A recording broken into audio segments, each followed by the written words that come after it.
السلام عليكم ورحمة الله وبركاته. ازيكم يا حبايبي، عاملين ايه؟ صلوا على النبي كده يا جماعة. واحدة اتصلت بتقول ان اتقدم لها واحد سعودي، واهلها وافقوا كده، لا ده قد حالهم يعني. ففرحوا طبعا، اللي جالها ايه، واحد سعودي يعني مبسوط.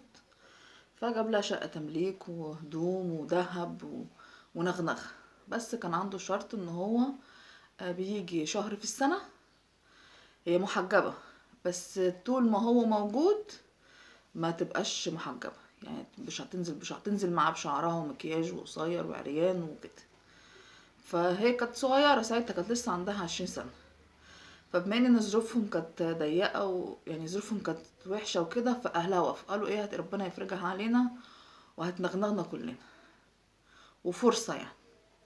فالمهم وافقت، وفعلا جاب لها الشقة التمليك وجاب لها الذهب وعايشة عيشة حلوة هي وأهلها. فبعد كده